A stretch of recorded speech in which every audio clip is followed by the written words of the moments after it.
Good morning, everybody. It's Good Friday. Happy Easter to you. Happy Passover. Ramadan is right around the corner. This is probably the holiest month for those three faiths. And I think it has something to do with spring. Spring has something to do with green buds and hopefulness. We'll be here to answer some of your questions. I've got Paul Mounds, our Chief of Staff, Deirdre Gifford, our Department of Social Services. But first, I'd like to talk a little bit about what the spring means to me.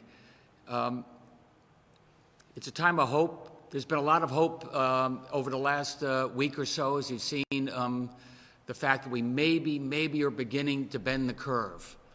But I also think about the other analogy as regards this virus, which is we're fighting a war. We're fighting a war against this virus. It's the invisible enemy, and we're going to win this war. And I've heard a little bit of that over the last few days.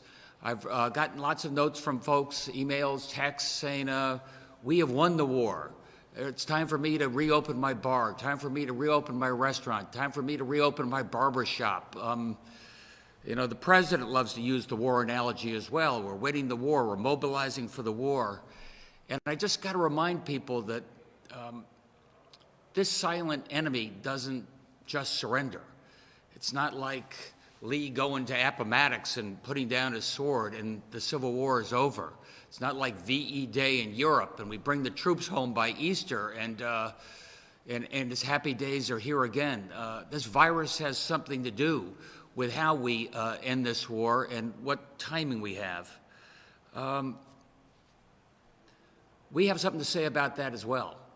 And we have something to say about that in terms of maintaining strict social distancing. I'm not going to belabor that.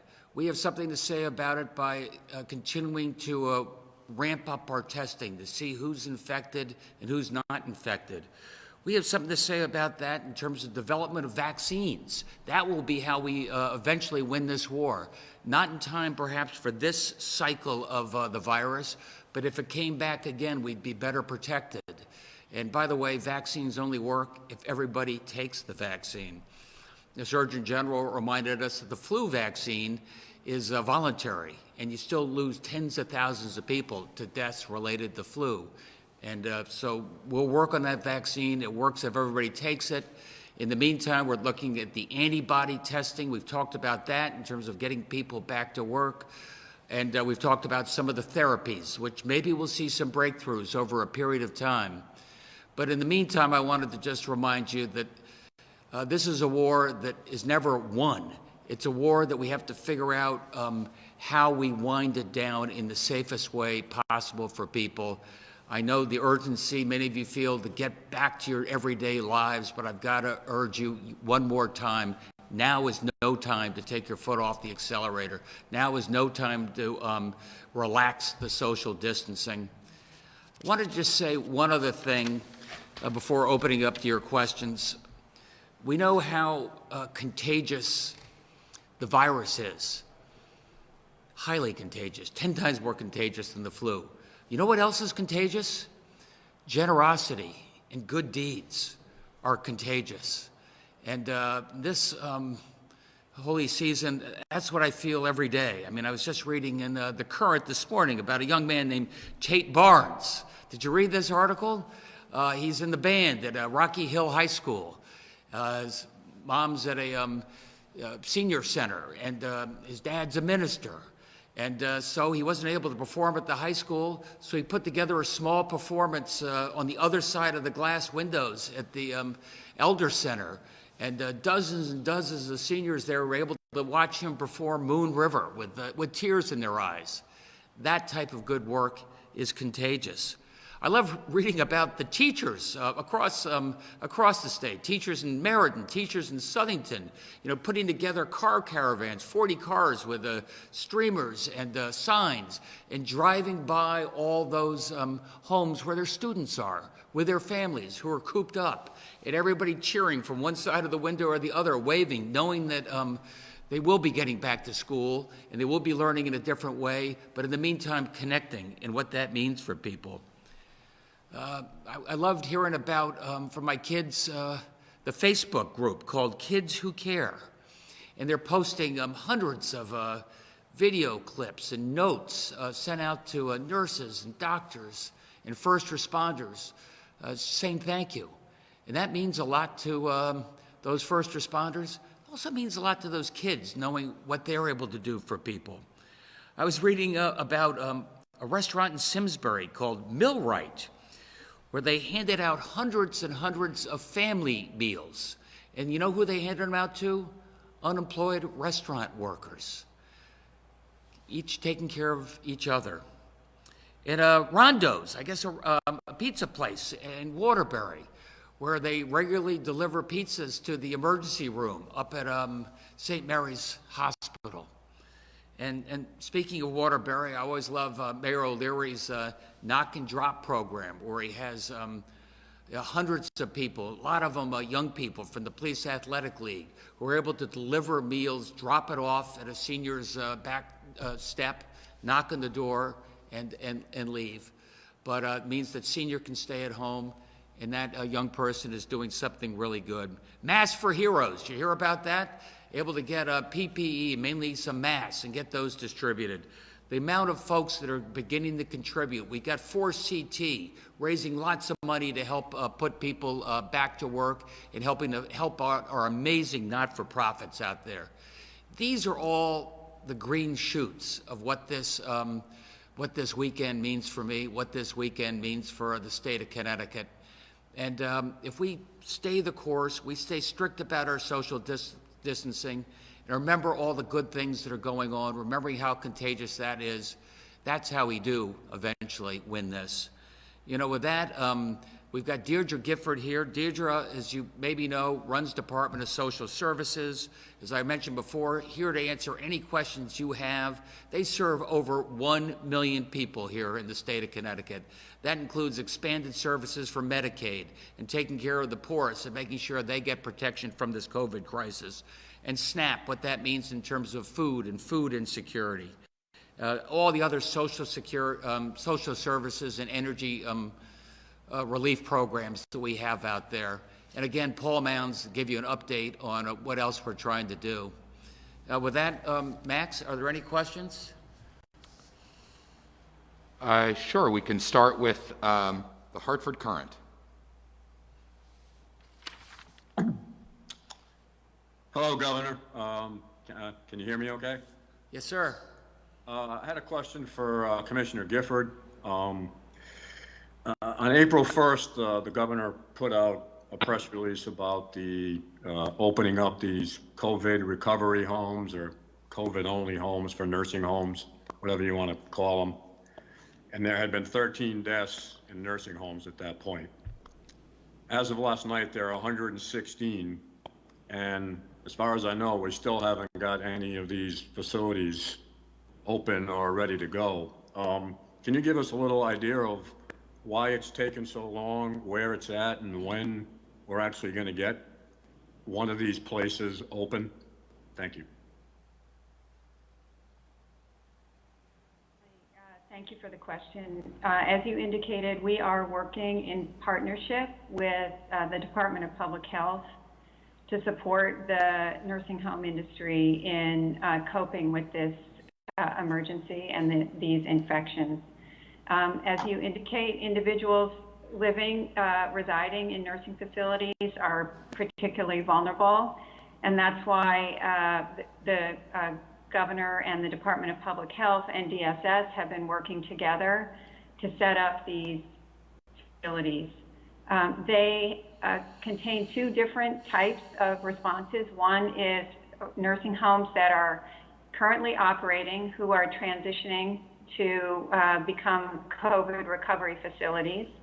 And the other is new facilities that are being stood up in existing buildings that were previously nursing homes in most cases and are being reopened to help transition individuals out of the hospital as they continue to recover from a COVID infection. There are a number of steps that needed to be taken to get those facilities stood up. They are in process. We are working every day with the Department of Public Health. As soon as they identify a place that's ready to go, We are working on notifying residents and families, notifying local officials, and getting payments in place that will support these facilities. So the process is ongoing. Each day, more progress is being made, and new potential sites are being investigated and identified by the Department of Public Health.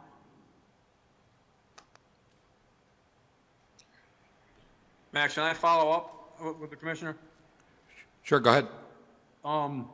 Is it a financial issue with dealing with the nursing homes, or has it been finding providers to do it? Or, I mean, we're now 9 days in and it doesn't seem like one of these is ready to go yet. What has been the biggest issue or the biggest problem? It's not a financial issue. Working with Secretary McCaw and the governor's leadership, we have been able, as you know, to establish enhanced rates for these facilities. And we've worked with the owners and operators to get agreement on those rates. And we're ready to put those in place. So the financial issues have largely been addressed. There are issues, a lot of issues around making sure that the staffing is appropriate, that staff have the personal protective equipment that's necessary, that all the appropriate notifications are made to residents and families, that equipment is put in place. So there are a number of steps that need to be taken. I want to assure everyone that there has been a lot of progress in the last week in getting these facilities stood up, and actually in the last several weeks.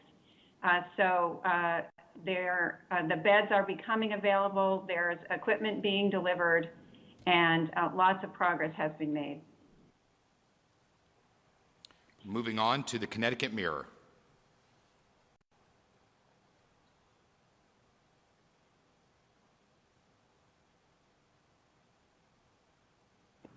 We'll move along next to NBC Connecticut. Good morning. My first question has to do with a tweet that you received from a Connecticut company. Can you hear me okay? Sort of. Okay. So this tweet that you received from the president of a Connecticut company, to yourself and also to Mayor Bronin, said that he has a relative that has access to 10 million 3M and 95 masks. Wondering if you had a conversation with him and if you're still looking for more PPE and you have a big shipment coming this week. If I heard the question correctly, you know of somebody, we got an email saying they have access to lots of N95 masks, and perhaps why aren't we buying them from them? And all I can tell you is that, as you saw, we've had well over 1,000 of these offers come in. And we do have to vet them because by far most of them are friends of friends or brokers or overseas or money up front or send it to the Cayman Islands. And so we're very careful about this. This probably sounds like a very reputable group. That said, I got to tell you, we have leveraged every one of those important relationships you heard yesterday from Josh. We have millions of dollars of orders not only out there, but the PPE beginning to come in now and beginning to get that distributed. So we make sure that we have a capacity for all of our first responders, not just our hospitals.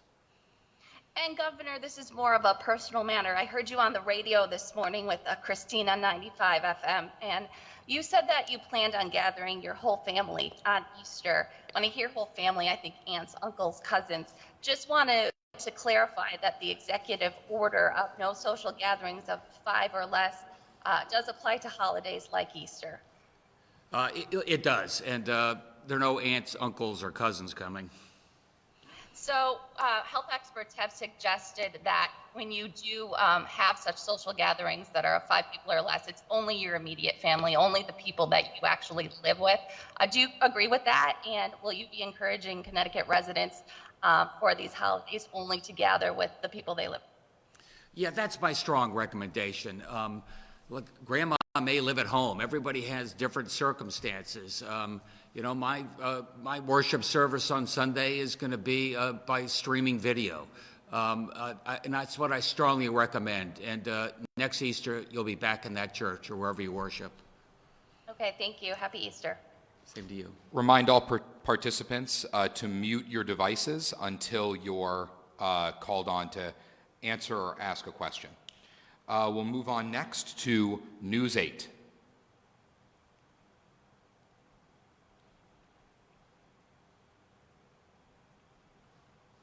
News 8?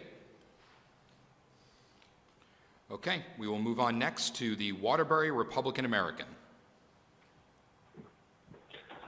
Hi, Max. Thanks. I had a question for the commissioner. Can you give us an idea of how things are going in terms of the processing of SNAP applications? How many are you getting now? Certainly there's been a spike in unemployment benefits, and I understand the number of daily applications has tripled. Yes, thank you.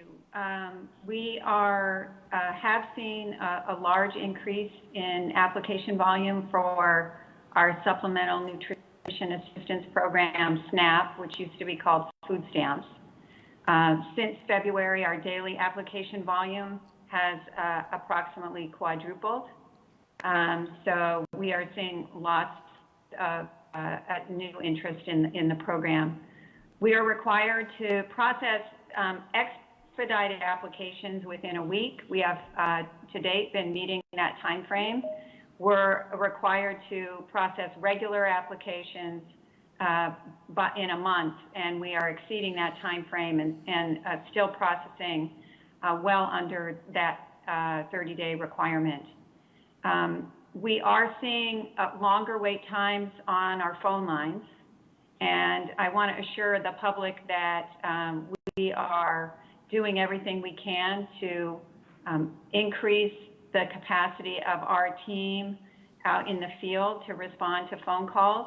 We've transitioned hundreds of workers to telework, and I want to really thank the DSS field team for all of their very hard work, and our IT team for standing up that new technology. But because of the volume, we have seen longer wait times on the phone, and I just want to let everyone know that we are working very hard to increase our capacity, get more people on the phones. We're ordering new technology. We're shifting workers to be on the phones. So we are still processing and getting our benefits out in a timely fashion, and we're working very hard to bring down those wait times on the phone lines. Well, how long is it taking to get the benefits out with the expedited applications and with the other applications? Less than a week for the expedited applications. And the others can take as long as 30 days? That's our federal time frame. We're getting them done right now in about 12 to 14 days. I also want to remind folks that in addition to SNAP, if people are looking for health insurance, that Husky is available year-round. And if you have lost your health insurance and you want to apply for Husky, you can go to ct.gov/DSS, find out if you're eligible. In partnership with our colleagues at Access Health Connecticut, can find out if you're eligible for Husky, usually within 24 hours. Thank you. You're welcome. We'll move along next to News 8. Hi, Governor. It's Jody. Can you hear me okay? Your audio is muffled, so we're going to move along to another reporter, and we will come back. Connecticut Mirror. Hi, I got tossed off the call for technical issues, so if this has been asked, forgive me. But Governor, at the top, you talked about sort of the reaction you're getting from restaurant owners and others who are suggesting it's time to reopen. I'd like to ask you a question I asked you early in this crisis, which is, can you articulate the standards, the metrics that will guide you to say when it is the right time to ease some of these social restrictions? Yeah, I'm really relying on the healthcare experts, but looking at when we think we have this virus contained, when I think I can test workers and know that they're safe to go back to work and won't be able to infect others. When I know that we will have the thermometers so we can test people who involve more social interaction going in and out of stores. I think we've seen that done very successfully in South Korea and some other places. But it just was ironic that the restaurants asking to open at the same time the CDC says everybody in a tight area should wear their masks. So I'm going to do this purely based upon public health. And I say we're never going to get this economy going again unless we make sure that we do it on a safe basis and we don't have a false start, which we worry about. Governor, and you've been very clear that public health is going to be what guides you. What I think people are struggling with a little bit is, have you received any guidance about what that's going to look like specifically as far as caseloads, as far as hospitalizations? Again, are there any metrics that CDC or others have given you that will point you to the moment when it's okay? Yeah, no, that's a good question, Paz. Right now, the CDC has been silent on this, but I do know they are looking into this and trying to come up with some metrics. Obviously, every region is going to be quite different in terms of the infection rates and the such. You know, we're, Southern Connecticut in particular is part of that hot zone that includes the New York metro area. But for me, the number one metric is hospitalization. That seems to be a template for what's going on more broadly in terms of infections throughout the community. And secondly, a real testing regimen to make sure that people are safe when they get back to work. Thank you, sir. We'll move along next to Hearst, Connecticut Media. Thanks, Max. Hi, Governor. You know, I think you can take anonymous Twitter trolls for what they're worth, but on the issue of reopening, I've noticed in the last 24 hours some partisan comments emerging from the other side of the aisle. I wanted to know what your feeling is about that.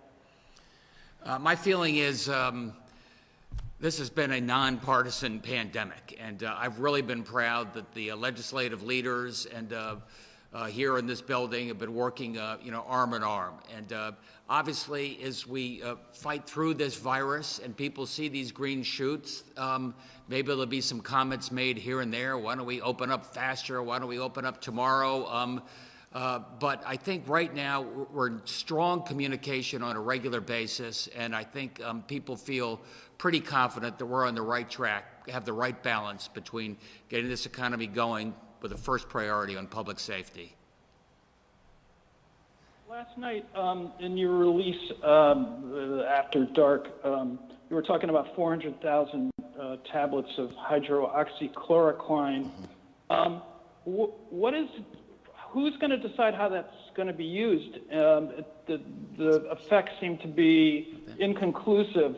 Where's this stuff going to be, and who's going to use it? Hi, it's Paul Mounds. To your question, that donation that was provided to the state of Connecticut through DCP is going to go directly to the hospitals. So the actual doctors will be the one making those decisions on how that drug in particular would be prescribed to the patient who are dealing with COVID-19. And it's for lupus, it's for malaria, it's for arthritis, as well as a possible palliative for COVID. And it's the doctors who make that determination. Thanks, Governor. We'll move on next to the Associated Press. Sue Haig. Good morning, Governor. How are you? Hey, Sue. I understand, I thought you guys were going to be coming out with some sort of program regarding helping renters. Could you talk about that, please? And also, are you going to be issuing an executive order concerning bars and restaurants to continue them being closed until May 20th? Hi, Sue. Today, the governor will be issuing an executive order on renters assistance, which would do the following. One, landlords will not be able to issue a notice to quit or serve summary notice, basically eviction proceedings, before July 1st, except for serious issues of nuisance or harming that occurs between the tenant and the landlord. In addition, the April rent for renters, they will be provided an automatic 60-day grace period. Third, on the May rent, there will be a 60-day grace period upon the tenant's request to their landlord. So in addition, as it deals with that, the tenant will have to notify their landlord that they have lost a job, lost hours, or otherwise lost revenue, or significantly had increased expenses as it dealt with because of the COVID-19 pandemic. In addition, as it deals with security deposits for the tenants, if it has been paid of more than 1 month's rent, can be applied to all or part of their April, May, or June rent. We will be putting out that executive order later today. And then on your second question on the extensions for bars and restaurants, we'll be putting out an executive order in accordance with the governor's executive order that he did yesterday on schools, in which we will be extending all of our social distancing measures per executive order and extending that to May 20th. And that will include restaurant, bars, private club operations, off-track betting facilities, gyms, sports, fitness, recreational facilities, large shopping malls, places of public amusement, as well as we will be extending our measures as it deals with the safety and distancing measures for workplace and non-essential businesses. Hey, so I'll just add to that, if I could, that doing something for the renters was really important to me. Working with the banks and folks who have a home with a mortgage, we were able to get that grace period, and that was really important. Working with our senators and what we're able to do for small business and giving them relief in terms of either the rent they're paying or the interest they've got on their building was really important. But there was a group that we were leaving out. And folks that in those areas that are predominantly renters, what can we do for them? They're the ones just as likely to have lost all sources of income. So we work very closely here to get this executive order out that at least gives people a 90-day break and a breather until we get this economy going again, or at least until we get those other supports going from the federal government. And just a quick follow-up. What about the landlords? Will there be any assistance for them? Because this sounds like that they would take a hit. Thank you. As you know, in our previous orders, there have been various assistance that have been provided for landlords, particularly dealing with their own financial situation. So we really much believe that the previous orders took care of landlords and various property owners. As the governor stated, we wanted to make sure we got it right and working with the various partners to ensure that we took care of those who are renting in the state of Connecticut. Thank you. Well, we'll move along next to News 12. Hi, Governor. Good morning. So I just kind of want to ask you about nursing homes real quick. I know we talked the other day about doing better in terms of PPE and other equipment. We continue to hear from multiple nurses every day about facilities that don't have the appropriate mask or gowns or gloves. Can you or the DSS commissioner speak to exactly what the state is doing to try to get those materials into these homes and make sure that they have enough of them? Yeah, I'll start it off, then I really love Deirdre to answer that question. And John, I hope you're feeling good, man. Give us leads on those particular nursing homes. As we've said over the last few days, we're in very close contact. We're getting PPE out. Most of them have to manage it because we don't have the supply today that we're going to have in next week, so we'll even be able to get more out there. But if there's some that are having a harder time managing their supply, let us know who they are. We can talk to them and maybe get them some additional support. Deirdre? Thank you. Yes, we have ramped up the communication between the Department of Public Health, our workforce, and labor out in the nursing homes, and the unified command structure to make sure that the lines of communication are fully open, as the governor stated. We understand that these workers are also on the front lines. It's very important to us that we know what the supplies are and that we are working to get those supplies out. Some deliveries were made yesterday. those will be ongoing as we get supply into our warehouse. And as I stated, we have ramped up the lines of communication to make sure that the state is fully aware of where the most pressing needs are. We'll move on next to Fox 61. Hi, Governor. We've seen nearly 2,000 cases at Electric Boat now. Are enough precautions being taken for our government contractors? Probably not. I've certainly talked to Kevin Graney about this before he, in fact, found that he was infected with COVID.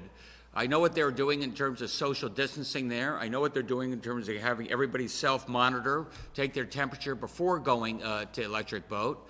I did talk to Secretary of Defense Esper about this very specifically, I think, earlier this week probably, and said it's really important that defense prioritize these frontline workers. You know, we're under a legal obligation to get you, in this case, submarines per a contract. So you should prioritize getting us the thermometers we need, the testing kits we need, and probably the Abbott Lab instant tests. That should be a priority for these defense workers, just like it is for me with all of our first-line responders at the hospital. And was there any word on whether they were going to provide those supplies? Have you heard back? I've not heard back from the Secretary of Defense, but I know we're in close contact with EB, and if they can't source the supplies, we're going to get them the supplies out of some of our early loads of PPE that start coming in next week. And if I could just follow up really quick, would this apply to Pratt & Whitney and Sikorsky and some of our other contractors in the state? Yeah, it does. As you know, by law, they have to stay open. They're called critical infrastructure.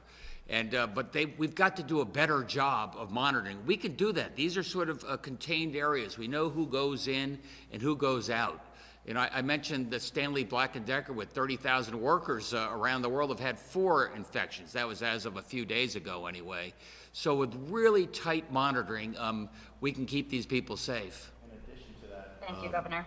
In addition to that, our Department of Economic and Community Development Commissioner David Lamont, under the governor's executive order, created workplace guidelines for these particular establishments and operations. But to also go to the governor's fact, he had direct conversations with the Secretary of Defense on this very matter, and we will be following up directly back with them on it.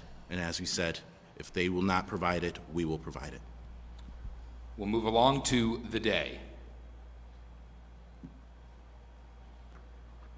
Hi, Governor. It's Julia Bergman with Today. I have a question also about nursing homes. Will you be publishing the numbers of confirmed cases and deaths for each nursing home? And if not, why not? Yeah, why aren't we already doing that, Paul? Yeah, we are working thoroughly with the various processes to do that. We expect that will be put out thoroughly, publicly in next week. Moving on to Channel 3 Eyewitness News. Good morning, everyone. Good morning. Good morning, Susan.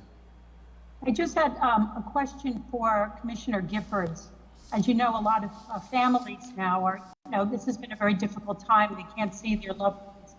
Are we going back, do you think, the way things were, or do you think some of the social protocols that have been in place over the past few weeks, that things will change at some of these facilities? I believe we may have lost Commissioner Gifford.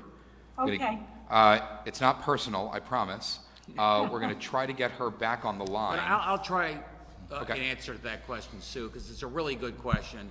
You know, it broke my heart. We were one of the first states to say no visitors to nursing homes, just because we saw what had happened in Kirkland, Washington. We knew what an incredible risk it was in terms of contagion and infection. We're doing everything we can in terms of FaceTime, real-time conversations, telephone, everything we can to maintain that communication, that touch between a family and a loved one in the nursing home.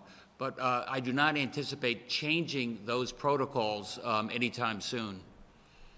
The other question I had was more on, eventually, and I'm not sure if we're ever going back to normal, but we are going to start opening things up. how do you know? What has to happen? I mean, you hear all the time that coronavirus is really not going away ever, and that we could see a resurgence in the fall, and that it's part of where we are in the world. So what has to happen before you feel confident enough to open everything back up and make changes? Yeah, and Paz asked the same question. To me, I can look at the broad metrics. I can look at hospitalizations. If they go down dramatically, I can assume that perhaps there's less infection in the broader community. But I just don't think that's going to be good enough. We're really going to ramp up our testing protocol, both in terms of the real-time Abbott lab tests, and just as importantly, get those antibody tests out there so we know for sure who is safe, who has built up the immunity, who has the antibodies, so they can get back to work. And I think we got to start on that this month. And I guess I had one other question, and that is, I don't think, Connecticut or any other state has not seen this many unemployment claims. I mean, it's really mind-boggling when you see how many people are applying. Do you think it's going to be enough what the state is doing right now and the federal government is doing, or do you think more needs to be done, certainly on a state level with legislative input, because these are people who are going to be out of work, and let's face it, I don't think these companies are just going to go back online at full capacity. Yeah, two questions I heard there, Sue. One on the unemployment. I really hope that the federal government doesn't make that a loan to the states, but makes that a grant to the states. If we have to pick up all these costs, even though it's low-interest loans from the feds, that will really hit unemployment costs across the country for businesses that have to pay that. And I've talked to our legislative congressional delegation about that in no uncertain terms. Number two, and I was talking to Senator Murphy about this just last night, what the feds have done with their CARE Act, which is really helpful, is reimbursing us and hospitals for COVID-related expenses, and cities and towns for COVID-related expenses. But as Melissa McCaw, OPM will tell you, 90% of our shortfall, that $500 million shortfall we anticipate at the end of this fiscal year, June 30, is related to a loss of revenues. Obviously, not much sales tax revenues coming in right now. And it's really important that the feds make some good faith effort to reimburse the states and the municipalities for lost revenue as well. And I'm hearing the same thing from the hospitals. Not only are they ginning up a lot of overtime, but their revenues are down dramatically, especially their most profitable revenues, which are the elective surgeries. So they're going to need some help more than just reimbursement to make up for their difference. And finally, what I was talking to our senators about is I really hope that an infrastructure bill is a big part of the next bill coming out of Congress. Everybody knows the nature of our infrastructure. I won't belabor that here as regards Connecticut, but now is the time for them to be planning that so that we can get people back to work in a serious way. And these are big outdoor construction projects where you can work, I think, safely earlier in the process. And what I've done about that is in our bond bill, which we're now going to have the meeting next week as opposed to this week, is put in place several major design operations so that when and if that transportation infrastructure bill comes out of Congress, we're going to be first in line. We'll move on next to CT News Junkie. Good morning, Governor. I have two questions, one political, one not so political. The first question is the political one. Bernie Sanders suspended his presidential campaign this week, but has refused to take his name off the ballot. Are you going to be taking any action to cancel the presidential primary here in Connecticut? I hope not. I just think that sets a bad precedent, but obviously I'm getting a lot of feedback on that subject. You know, we have several other options, though. One, we have a June 2nd date, along with a number of our neighboring states. We can put that off until, say, July. I know a number of the governors are considering that, thinking that the situation might be mitigated by then. Obviously, the Secretary of State thinks this may be a good time for voting by mail. That's got some controversy here in the building. So there are a couple of options we have, but I think just canceling the primary is not the right way to do it. And my second question is about nursing homes.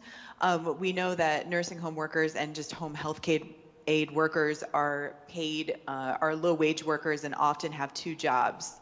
Are we tracking the nursing home workers and home health aid workers who go from home to home, literally from nursing home to nursing home, and from personal home to personal home? Is there any tracking of that being done?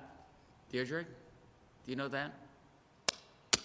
Hi, I know that as part of the overall nursing home surge plan, that this is an issue that the Department of Public Health is working on. As you state, it's an important issue for the frontline workers in the nursing facilities because many of them rely on multiple jobs.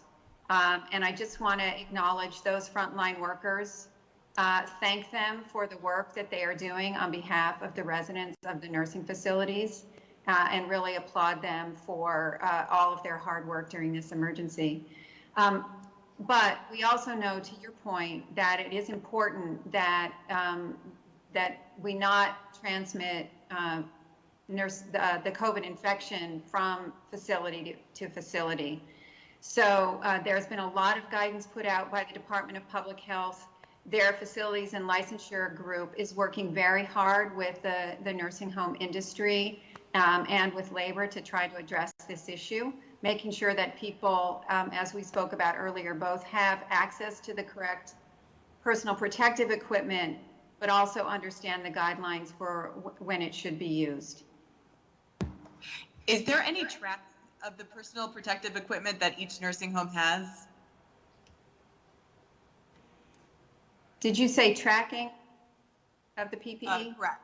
Yeah, PPE. Yes, I know that the Division of Facilities and Licensure, working in partnership with the Unified Command, has been setting up strategies by which the facilities can report if they have issues with their PPE supply.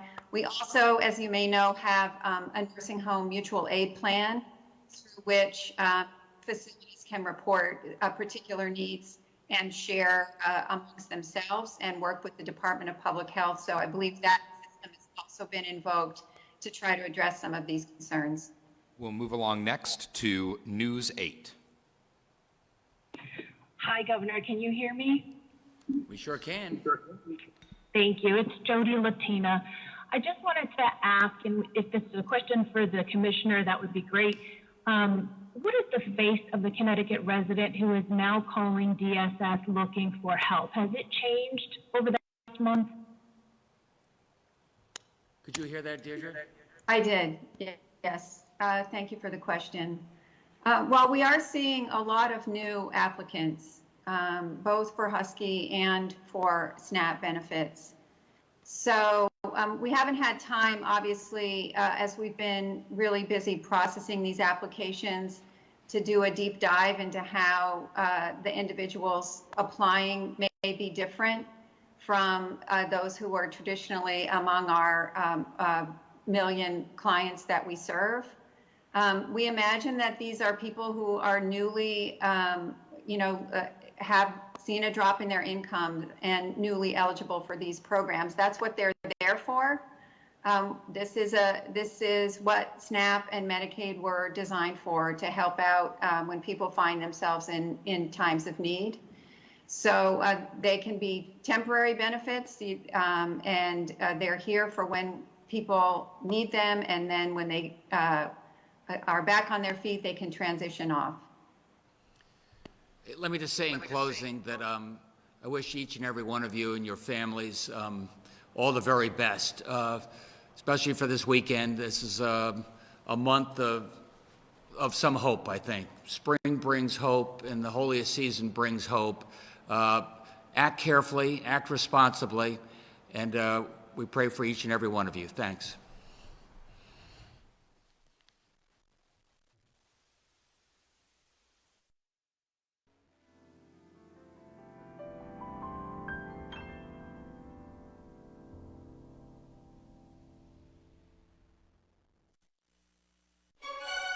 Thank you.